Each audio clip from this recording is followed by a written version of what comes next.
고대 근동 지역에서는 함께 음식을 먹고 배반한 자를 가장 치졸한 자, 가장 악한 자로 여겼습니다.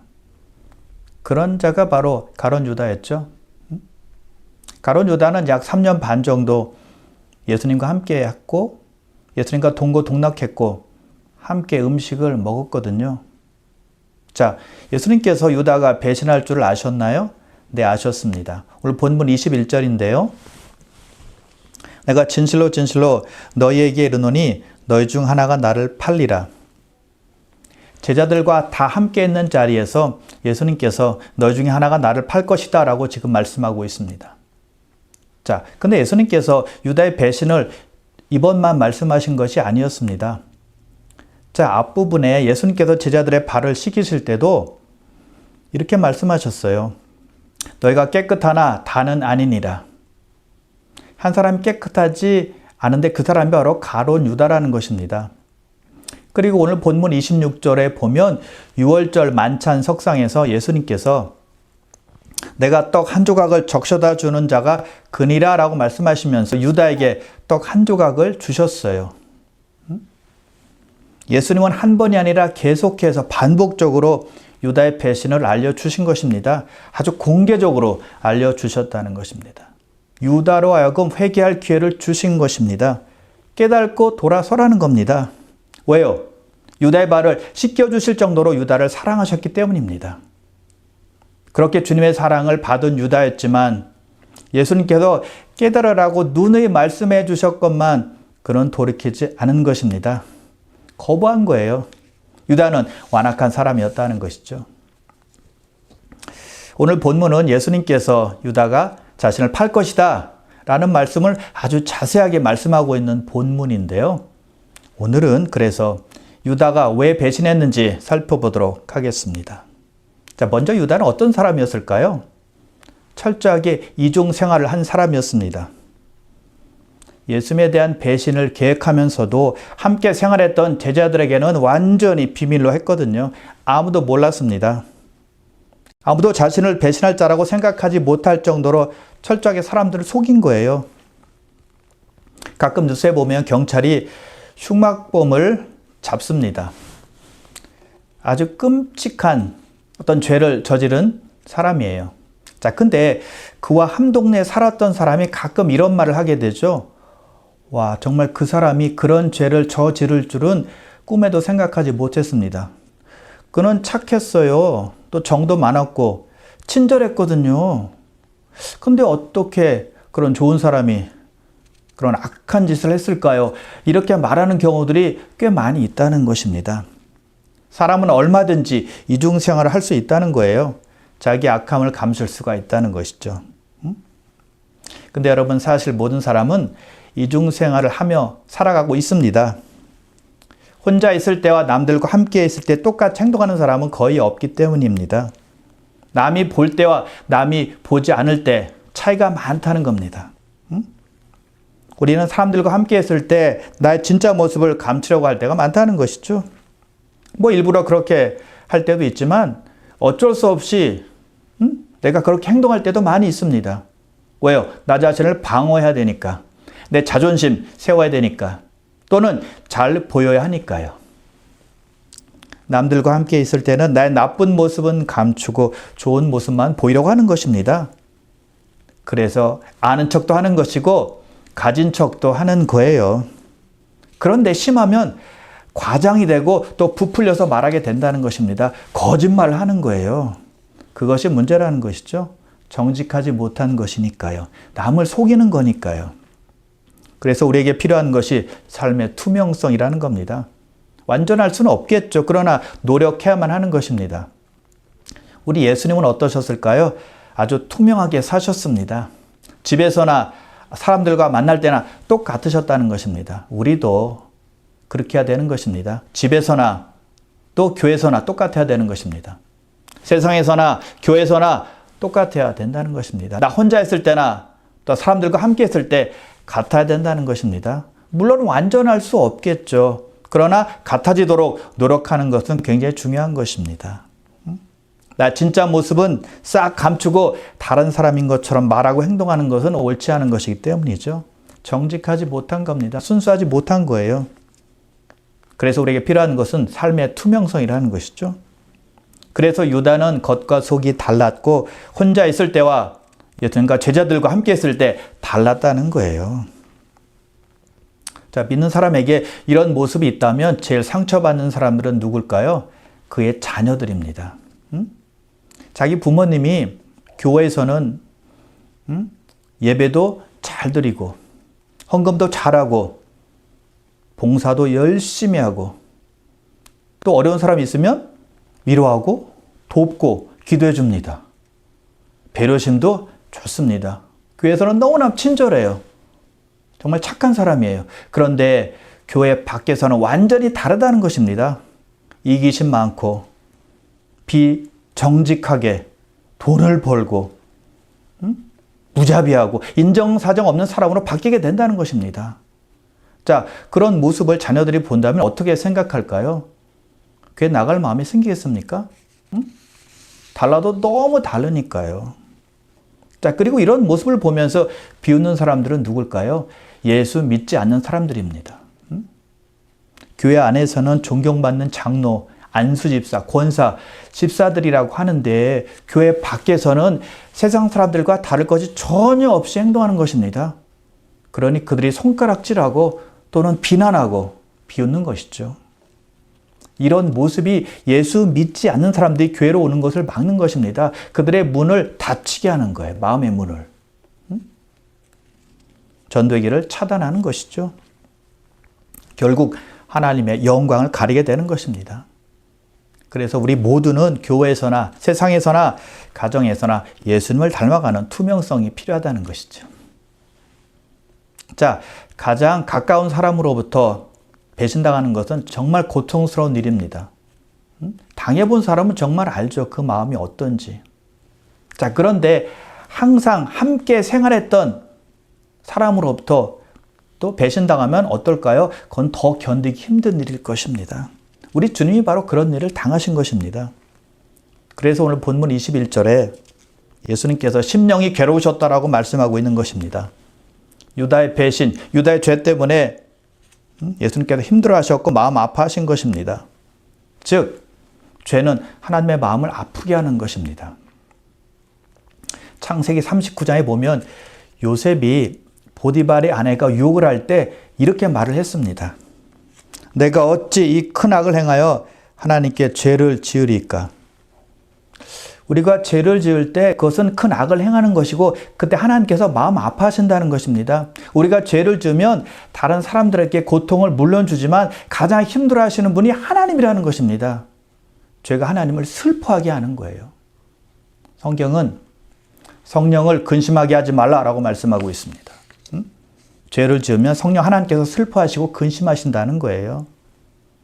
다윗이 간음죄를 지었을 때 하나님께 기도하는 장면이 시편 51편에 나오는데요. 그가 이렇게 기도합니다. 시편 51편 4절이에요. 내가 주께만 범죄하여 주의 목전에 악을 행하였나이다. 다윗은 주께만 범죄했다고 고백을 하고 있습니다. 아니, 다윗은 하나님께만 범죄한 것이 아니었잖아요. 밧세바에게 범죄했고 그리고 밧세바의 남편인 우리아에게도 범죄한 것입니다. 그런데 오직 주께만 자기가 악을 행했다, 범죄했다라고 지금 고백하고 있는 것입니다. 다른 사람들에게도 죄를 지었지만 가장 심하게 죄를 진 분은 바로 하나님이라는 것입니다. 가장 큰 죄는 하나님께 지었다는 것입니다. 그래서 그렇게 표현한 것입니다. 내가 주께만 범죄하여 이렇게 해요.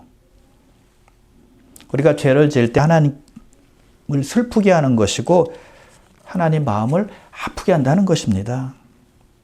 유다의 배신의 죄가 예수님의 심령을 괴롭게 한 겁니다. 아프게 했고 슬프게 한 것입니다. 그래서 우리는 죄로 인해서 예수님의 마음을 아프게 해드리지 말아야 되는 것입니다. 어떤 이유로든지 예수님을 슬프게 해드리면 안 되는 것이죠. 그러므로 주께 순종하심으로 혹시 죄를 지었을지라도 즉시 회개함으로 우리 하나님께 슬픔이 아니라 기쁨을 드리는 저와 여러분들 다 되시길 바랍니다. 마태복음에 보면 가룟 유다가 대제사장들에게 가서 이렇게 말을 해요. 내가 예수를 너에게 넘겨주면 얼마를 주겠느냐? 그러자 대제사장들이 은 30을 달아서 유다에게 줍니다. 무슨 말입니까? 유다는 돈 욕심 때문에 예수님을 판 겁니다. 성경은 말씀합니다. 욕심이 잉태한 즉 죄를 낳고 죄가 장성한 즉 사망을 낳느니라. 유다는 욕심 때문에 죄를 짓게 되었고 그 죄 때문에 사망하게 된 것입니다. 자살했잖아요. 그 영과 혼과 육이 다 죽은 거예요. 유다가 어떤 사람인지 아주 정확하게 알려주는 구절이 있습니다. 요한복음 12장 6절인데요. 그는 도둑이라 돈꾀를 맞고 거기에 넣는 것을 훔쳐가미려라. 유다는 예수님과 제자들이 사역하는 데 필요한 돈을 관리하는 사람이었는데 자기의 지위를 이용해서 그 돈을 훔친 겁니다. 물질에 탐욕이 많은 사람 유다였다는 것이죠. 탐욕 때문에 그의 스승을 배반하고 유대 종교 지도자들에게 주님을 파는 파렴치한 행동을 한 것입니다. 그러므로 돈에 대한 욕심은 아주 위험한 겁니다. 그 돈에 대한 욕심이 바로 사람의 눈을 멀게 해서 정직함을 버리게 하는 것이고요. 비도덕적인 사람으로 만들고 또 책임감에서 떠나게 하는 것입니다. 누가복음 12장에 보면 예수님께서 사람의 탐심을 조심하라고 말씀하시면서 주시는 한 비유가 있습니다. 한 부자가 밭에서 큰 소출을 얻게 되었습니다. 어마어마한 곡식을 수확하게 된 겁니다. 그래서 속으로 생각을 합니다. 이 많은 곡식을 어떻게 저장하지? 큰일 났네? 아주 행복한 고민에 빠진 것입니다. 그러자 이렇게 결심을 해요. 맞다. 헌 곡간은 다 부수고 새로 크게 져서 그 곡간에 지금 얻은 모든 수출을 다 저장하고 쌓아놓자 라고 결심을 합니다. 그리고 이렇게 말해요. 내 영혼아, 내가 여러 해 쓸 물건을 쌓아두었으니까 이제 마음 놓고 쉬고 먹고 마시자, 즐기자 이렇게 말합니다. 이제 떵떵거리며 살겠다는 것입니다. 많은 물질, 많은 곡식을 쌓아두었으니까 이제 걱정 없이 인생을 즐기며 멋지게 살자는 거예요. 그때 하나님께서 그 부자에게 이렇게 말씀하세요. 어리석은 자여, 오늘 밤에 내 영혼을 도로 찾으리니 그러면 내 준비한 것이 누구의 것이 되겠느냐. 아무리 우리가 수고해서 재물을 얻을지라도 하나님께서 우리를 데려가시면 그 물질은 헛것이 된다는 것입니다. 그 노력한 것은 다 말짱 도루묵이 된다는 겁니다. 또 이렇게 말씀하세요. 자기를 위하여 재물을 쌓아놓고 하나님께 대하여 부여하지 못한 자가 이와 같으니라. 자신을 위해서만 재물을 쌓아놓는 사람은 하나님께서 기뻐하지 않으신다는 것이죠. 그래서 우리는 하나님께 부유한 사람들이 되어야 한다는 것입니다. 자, 그리고 여기서 우리가 한 가지 꼭 기억해야 될 것은요. 모든 물질의 주인은 하나님이시기 때문에 하나님께서 지켜주셔야 안전하다는 것입니다. 아무리 어떤 귀중품을 은행의 세이프티 박스에 넣어 놓을지라도 안전할 수가 없습니다. 어떻게 될지 몰라요. 자신할 수가 없는 것입니다. 하나님께서 지켜주시지 않으면 날아갈 수도 있는 거예요. 시편 127편 1절입니다. 여호와께서 집을 세우지 아니하시면 세우는 자의 수고가 헛되며 여호와께서 성을 지키지 아니하시면 파수꾼에 깨어있음이 헛되도다. 하나님께서 집을 지켜주셔야 가정이 안전한 겁니다. 하나님께서 자녀들을 지켜주셔야 자녀들이 안전한 겁니다. 하나님께서 사업이나 일터를 지켜주셔야 안전하다는 것입니다. 하나님께서 지켜주실 때 우리가 수고한 모든 것이 보호되는 겁니다. 안전하다는 것이죠. 자, 이 주님께서 주신 이 비유는 단지 부자에게만 해당이 되는 것이 아닙니다. 우리 모두에게 해당이 되는 겁니다. 왜요? 우리 모두도 다 욕심을 가지고 있기 때문입니다. 부자가 아니어도 쌓아놓지 않아도 모두에게 해당이 된다는 겁니다. 우리에게는 다 욕심이 있습니다. 욕망이 있어요. 더 좋은 것을 갖고 싶어하는 욕망이 있죠. 더 많이 갖고 싶어하는 욕망이 있죠. 또 내 자녀를 가장 훌륭히 키우겠다는 그런 욕망도 있고요. 더 좋은 차를 타겠다는 욕망, 더 멋진 집, 예쁜 집을 사겠다는 욕망. 또는 어떤 물건을 소유하겠다는 어떤 그런 욕망도 있을 겁니다. 물론 우리에게 어떤 바램도 없고 목표도 없고 어떤 선한 욕심도 없다면 우리는 정말 나태한 인생이 될 것이고요. 목적 없는 인생, 열정 없는 삶이 될 것입니다. 아주 무의미한 삶이 될 것입니다. 그러나 우리가 가지고 있는 지나친 그런 욕심, 욕망을 절제하지 않으면 탐심에 빠질 수 있게 된다는 것입니다. 물질의 종이 될 수 있다는 겁니다. 욕심의 노예가 될 수 있다는 거예요. 필요한 것 이상을 원하기 시작하면 탐심에 걸려든다는 겁니다. 성경의 탐심은 우상 숭배라고 말씀하고 있어요. 욕심이 왜 우리에게 나쁠까요? 욕심이 우리의 눈을 가리우기 때문입니다. 진리를 보지 못하게 하는 겁니다. 영적 가치관을 흐리게 하고요. 또 영적으로 사는 능력을 상실하게 만드는 겁니다.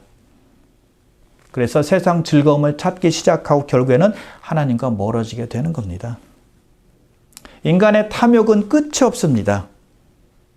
자, 내가 어떤 좋은 것을 가졌어요. 그러면 그것으로 만족할까요? 아닙니다. 더 좋은 것을 찾게 되어 있죠. 자, 내가 어떤 것을 많이 소유하게 됩니다. 그러면 그것으로 만족하나요? 아닙니다. 더 많은 것을 소유하기를 원해서 더 찾는 겁니다. 자, 어떤 지위가 많이 올라갔습니다. 굉장히 높은 지위예요. 근데 그것으로 만족하나요? 아닙니다. 더 높은 지위를 얻기 위해서 또 노력하고 찾는 것입니다. 우리에게 만족이란 없다는 거예요.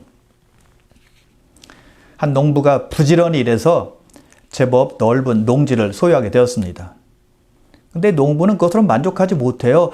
더 넓은, 더 많은 어떤 토지를 갖기를 원했어요. 근데 하루는 귀가 번쩍 뜨이는 소식을 듣게 되었는데 그것은 일정에게 돈만 지불하면 자기가 원하는 만큼 토지를 소유할 수 있다는 그런 귀한 소식이었습니다.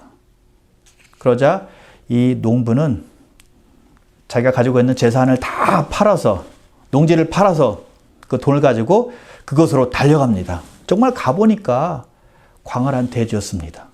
비옥한 땅이었습니다. 정말 만족했어요. 자, 그 대지의 주인이 이렇게 말합니다. 당신이 하루 동안 걸은 만큼 다 당신의 소유가 될 것입니다. 그런데 한 가지, 해가 지기 전까지 출발점으로 반드시 돌아와야만 합니다. 그렇지 않으면 당신이 밟은 땅, 당신의 소유가 될 수가 없습니다. 라고 주의를 주었습니다.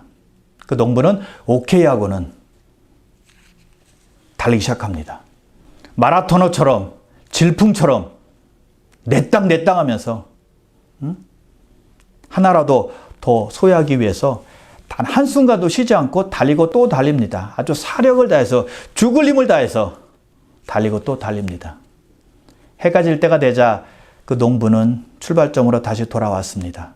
근데 쓰러지고 말았고 거기서 죽고 말았습니다. 인간의 탐욕은 끝이 없다는 것입니다. 인간의 탐욕의 끝은 멸망과 죽음이 기다리고 있다는 것입니다. 유다가 바로 탐욕의 노예가 된 사람이었다는 것입니다. 탐욕이 있는 사람은 유다처럼 돈이 되는 일이면 아무 짓이나 다는 사람이라는 것이죠. 하나님 나라 살기에 쓸 돈을 훔쳤잖아요. 그리고 자기를 그토록 사랑해준 자기 스승 예수님을 은삼십에 팔고 만 것입니다. 선을 악으로 갚은 것이죠. 언제요? 탐욕이 들어올 때라는 겁니다. 탐욕이 들어오면 아무것도 보이지 않거든요. 그래서 여러분, 조금 더 이득이 생긴다고 해서 부정직하게 돈을 버는 사람이 있다면 유다 같은 사람이에요. 그래서 유다는 돈을 사랑하는 사람, 돈에 욕심이 많았던 사람이었다는 것이죠. 그래서 예수님을 배신한 거고요. 성경은 돈을 사랑하는 사람에 대해서 이렇게 말씀하고 있어요. 디모데전서 6장 10절입니다. 돈을 사랑함이 일만하게 뿌리가 되나니 이것을 탐내는 자들은 미혹을 받아 믿음에서 떠나 많은 근심으로써 자기를 찔렀도다. 돈을 벌어야 됩니다. 돈을 벌어야 쓰니까요. 살려면 돈이 필요합니다. 벌어야 돼요. 그런데 돈을 사랑하지는 말라고 말씀하고 있다는 것입니다. 돈을 사랑하게 되면 미혹받아서 그 돈이 결국에는 자신을 찌른다는 거예요. 그래서 돈을 사랑하는 것이 탐욕이고 탐심이고 우상숭배가 된다는 것이죠. 그러므로 저와 여러분들은요, 돈을 사랑하는 사람들이 아니라 우리에게 허락하신 물질, 재능, 시간, 기회 등을 잘 관리하고 활용하는 그런 귀한 청지기 역할을 잘 하시길 바랍니다. 자, 그리고 유다에게는 근본적인 문제가 있었습니다. 그것은 유다는 처음부터 예수님의 생각과 다른 생각을 가지고 예수님을 쫓았다는 것입니다. 그래서 남들을 속이는 이중 생활을 한 것이고요. 그 마음속에 탐욕이 가득했다는 거예요. 유다는 자기가 예수님께서 원하는 사람이 되는 것이 아니라 예수님께서 자기가 원하는 사람이 되어주기를 바란 겁니다. 그래서 유다는 약 3년 반 동안 예수님을 따랐고 예수님과 함께 했고 예수님께서 하시는 모든 사역들을 눈으로 보았습니다. 근데 실제로는 예수님을 따른 것이 아니었고요. 실제로는 예수님과 함께 있었던 것이 아니고 실제로는 예수님께 순종했던 것이 아니었다는 것입니다. 함께 했지만 예수님을 따르지 않은 것이고 함께 했지만 순종하지 않은 것이고 함께 했지만 다른 생각을 한 거예요. 예수님의 뜻과 소원과 비전과 계획에 동참하지 않은 것이죠. 유다는 예수님께서 자기의 야망을 채워주기를 원했고 자기의 뜻대로 해주기를 원한 겁니다. 그래서 예수님께서 아버지의 뜻을 쫓아 십자가의 길을 가실 때 그것을 보고 분노했고 예수님을 배반한 것입니다. 죄의 핵심은 교만입니다. 내가 원하는 대로 내 생각대로 하는 거예요. 죄는 하나님께서 좋아하는 것을 하는 것이 아니라 내가 좋아하는 것을 하는 것입니다. 하나님과 상관없이 내가 원하는 것을 하는 것이 죄의 시작입니다. 그것이 사탄이 원하는 것이고요. 자, 그래서 우리 신앙생활의 문제가 무엇인가 하면 예수님의 생각과 상관이 없이 하는 거예요. 그것이 문제라는 것입니다. 예수님과 동의하지 않고 일치하지 않을 때 문제가 생기는 거죠. 아무리 예수를 믿고 교회를 오래 다녔을지라도 주님의 뜻과 나의 생각이 일치하지 않으면 그것은 신앙생활이 아니라는 겁니다. 아무리 열심히 해도 하나님과 상관이 없는 거니까요. 하나님은 하나님, 나는 나 이렇게 되는 것입니다. 별개예요, 별개. 여러분 그래서 주님의 생각이 일치하는 사람이 될 때 성숙한 사람이 되는 것입니다. 주님의 뜻에 맞추는 사람이 될 때 겸손한 사람이 되는 것이고요. 하나님의 뜻과 생각에 맞추는 사람이 능력 있는 사람이 되는 거예요. 유다는 예수님의 생각과 달랐다는 겁니다. 자기가 예수님께 맞추는 것이 아니라 예수님께서 자기에게 맞추길 원했다는 것입니다. 자, 누구의 생각이 맞습니까? 예수님의 생각입니까? 아니면 가룟 유다의 생각입니까? 당연히 예수님의 생각이죠. 그렇다면 예수님을 가룟 유다가 따랐어야만 했지만 따르지 않고 거부했다는 것입니다. 순종하지 않은 거예요. 자기 생각을 가지고 자기 마음대로 산 겁니다. 유다를 민족주의자라고 말합니다. 민족주의자인 유다는 예수님께서 능력으로 이스라엘 백성들을 그 로마의 압제에서 구해 주셔서 다윗의 영광을 다시 한번 재현해 주시기를 바랬습니다. 그것을 꿈을 꾼 것입니다. 그런데 예수님은 힘없이 십자가에서 죽어가는 겁니다. 그래서 그것을 보고 실망하고 예수님을 배반한 것이죠. 왜요? 자기와 생각이 달랐으니까요. 교회 안에서도 많은 사람들이 신앙생활하고 있지만 주님의 생각과 다른 생각을 하며 신앙생활하는 분들이 많이 있습니다. 예수 그리스도의 복음이 아니라 자기가 원하는 복음을 가지고 신앙생활하는 것입니다. 내 신념, 내 철학, 내 경험, 내 의지로 교회 생활하는 거예요. 성경 말씀도 자기 삶에 끼워 맞출 때가 많다는 것입니다. 합리화시킬 때도 많아요. 여러분, 성경 말씀을 나에게 맞추는 것이 아니라 내가 성경 말씀에 맞추는 것입니다. 예수님께서 나에게 동의하는 것이 아니라 내가 예수님께 동의하는 것입니다. 주님이 내가 원하는 사람이 되어주길 원하는 것이 아니라 내가 주님께서 원하는 대로 살아가는 거예요. 그게 신앙입니다. 유다가 이것을 몰랐어요. 거부했죠. 자기가 원하는 대로 생각하고 행동한 것입니다. 우리도 내가 원하는 대로 생각하고 행동하면 유다와 크게 다르지 않습니다. 은 30에 팔지 않을 뿐이지 다를 것이 없다는 거예요. 그래서 우리는 우리의 삶에서 끊임없이 연습해야 돼요. 주님의 생각을 따르는 연습, 성경 말씀을 따르는 연습, 제 성령께서 인도하실 때 따르는 연습이 필요하다는 것이죠. 비록 내 생각과 맞지 않을지라도 내 생각은 일단 접고 말씀이 원하는 대로 따르는 것입니다. 행동하는 거예요. 이런 연습이 잘 이루어지게 되면 믿음이 자라나게 되고 또 성숙한 사람이 되는 겁니다. 주 안에서 인격의 사람으로 변하게 되는 것입니다. 왜요? 예수님을 닮아가니까요. 그러므로 말씀을 듣다가 혹은 말씀을 읽다가 나의 생각과 다른 부분이 나올지라도 거부하거나 합리화시키지 말고 그 말씀을 순수하게 믿고 단순하게 따르시기를 바랍니다. 잠언 3장 5절과 6절 말씀입니다. 너는 마음을 다하여 여호와를 신뢰하고 내 명철을 의지하지 말라. 너는 범사의 그를 인정하라. 그리하면 내 길을 지도하시리라. 너는 범사의 그를 인정하라. 그리하면 내 길을 지도하시리라 라고 말씀하고 있습니다. 자, 이것을 뉴 리빙 트랜슬레이션에서 보니까 이렇게 번역을 해 놓았습니다. 내가 하는 모든 일에 그의 뜻을 찾아라. 그리하면 그는 내가 어떤 길을 갈지를 알려주실 것이다. 보여주실 것이다 라고 말씀하고 있다는 것입니다. 자, 우리는 사업을 계획할 때 비즈니스가 어떤 길로 갈지, 어떤 방향으로 가야 될지 잘 모를 때가 많죠. 또는 자녀를 키울 때 어떻게 인도해야 될지, 어떻게 도와줘야 될지, 어떻게 이끌어야 될지 잘 모를 때가 많습니다. 그리고 우리의 미래는요, 불투명해요. 불확실하다는 것입니다. 그래서 늘 불안하죠. 그래서 어느 길이 맞는 것인지, 어느 방향이 옳은 것인지 잘 모른다는 것입니다. 바로 그때 우리가 해야 될 일은요, 주님의 뜻을 찾는 것입니다. 범사의 그를 인정하라는 것입니다. 그러면 우리의 길을 인도하신다는 것입니다. 방향을 보여주신다는 거예요. 이끌어 주신다는 것입니다. 믿으시길 바랍니다. 그런데 가룟 유다는 그렇게 몇 년 동안 예수님을 따랐지만 예수님의 생각에 맞춘 것이 아니라 자기 생각에 예수님이 맞추길 원했다는 것입니다. 자기 원하는 대로, 자기 뜻대로 살아간 겁니다. 결국 비참한 최후를 맞이하게 되죠. 안타깝지 않습니까?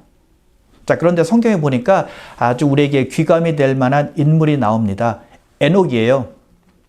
창세기 5장에 보니까 에녹이 하나님과 300년 동안 동행하다가 하나님께서 그를 데려가심으로 세상에 있지 않았다라고 말씀하고 있습니다.